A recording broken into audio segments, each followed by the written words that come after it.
back on. It doesn't really fit on my head. Is it still recording? Yeah. Oh.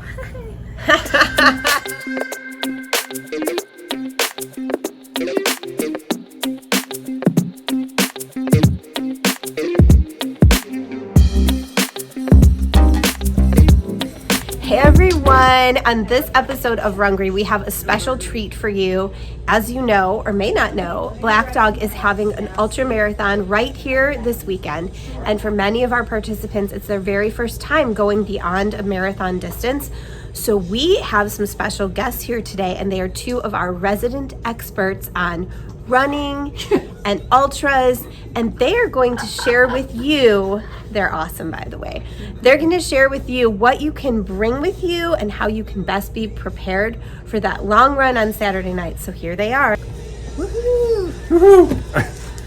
Kimmy, tell us. Yeah, so we're the experts. Allegedly. Allegedly. So you're going to be out there a long time.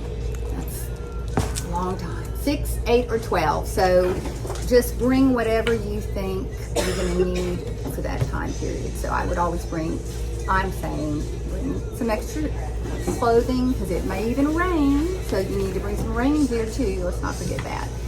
And extra shoes and socks. There's no reason not to be prepared because you've got plenty of time to run your loop and then take a break and change your shoes or change your clothes.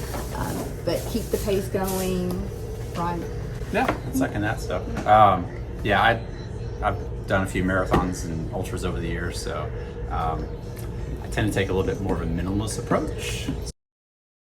So I was asked this a few weeks ago by some people who are doing it, and my answer was pretty brief, which most of my answers are. But I'll expound on that a little bit now.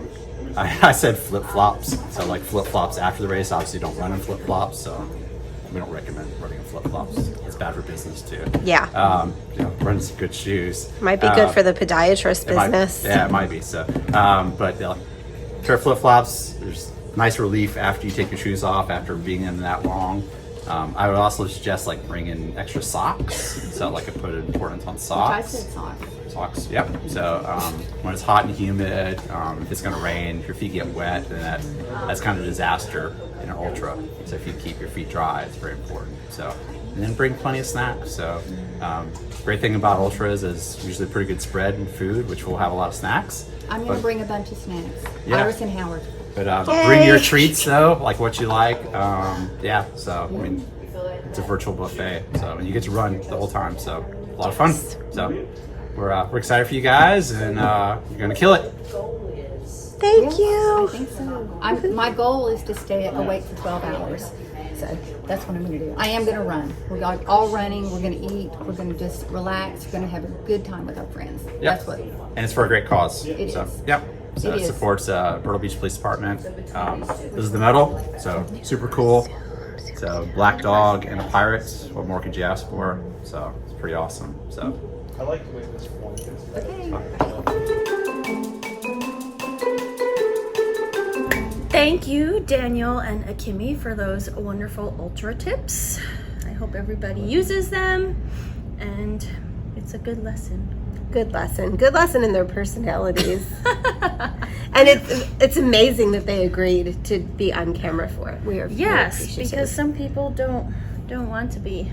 They're shy. I know. Trying to get a picture of Cadence. She's 13 now, and trying to get like a picture. I'm like, just stand still. It's constantly don't post it. Yeah. I'm like, I actually don't post every picture I take, but thank you. Anyway. So, the ultra. We're going to be brief today because we got a lot. I haven't even seen this chick in like 2 weeks. No, there's been so much going on. Yes. So the ultra, the Black Dog Ultra is tomorrow night. We have, I think, 33 participants. That's awesome. It might, yeah. 33 is the last number. It might even, I don't know. It may have gone up. It might have gone up, maybe. Yeah, and for, I'd say probably at least half of us, it's our first ultra. Yes. What is an ultra? So an ultra is really anything over a marathon distance, which we all know is 26.2. So if you do 26.3, that would be an ultra. So yeah, I'm excited for everybody for tomorrow. I will not be doing it. I will miss you. I know, but yeah. First of all, running during the dark just doesn't work. It just doesn't work for me. And then dealing with my lovely ankle. I have an ankle, I don't know what I have. I have something on my ankle. So Not on. It's not like a spot. It's not a rash. My ankle, so my orthopedic doctor would probably frown upon me doing anything for 6, 8, or 12 hours aside from sleeping. I think we all have people in our lives who are frowning upon this. My husband, well, no, not even just my husband. Almost everyone I know who's not running it is like, why? Yeah. Well, so this might be a tangent, but it's fine. We love tangents. If you're not a runner, you don't get things like that. Like, people are asking me, like, why are you so concerned about getting back to running? Like, just ride your bicycle or find a different hobby. And I'm like, But I'm a runner. but no, like, but you don't understand. Like, I need to run those miles. I need it. But they just don't get it. So Yeah. And that's not to say, because we do know people who have had to swerve from running to something else, or from something else to running. Yeah. Even it'll happen, because most of us who come into running as adults, especially, it's like there's a catalyst for why we love it. Yes. There's a life change, or there's something. Yeah. Last week when I was away, my husband and I did a hike, and I'm like, I don't know if I would want to be a runner and a hiker at the same time, because they're so different, so different. But I'm like, I could be a hiker maybe someday. Not here where I live, but like, I'm feeling very intrigued by that right now. So, as long as you're leaving yourself open for possibilities of a swerve, but that doesn't mean you want it to happen right now. We get that. Like, you're a runner. You're new to this. Yeah. You're going to bounce back. Yay! You are. So the only thing I'll say about doing an ultra, I had a plan to train for it. I knew I didn't have enough time once I decided to do it to like fully train like I did for the marathon. So I had a plan, like a weekly mileage, and I was going to do some morning and night runs, and it all went to hell. I mean, it just... That happens. Another good lesson. You can plan all you want, and sometimes the best plan is not to plan. Just don't plan. Did you that was like a fortune cookie. Boom. Daniel would have liked that moment. Daniel, speaking of Daniel, let's wear our hats for the closing of this. No, but so I have a goal. I have a distance goal, and there's a time. Thank you, Daniel Brass, best boss ever. Yes. Seriously. It's a very, very conservative time goal that I hope I meet. I mean, if I'm in any sort of shape, I should meet it. But I have ran so little in the past month that I'm basically relying on that cumulative training just to kick in. It will. You'll be fine. Yeah. You'll be fine. Just like your shirt says.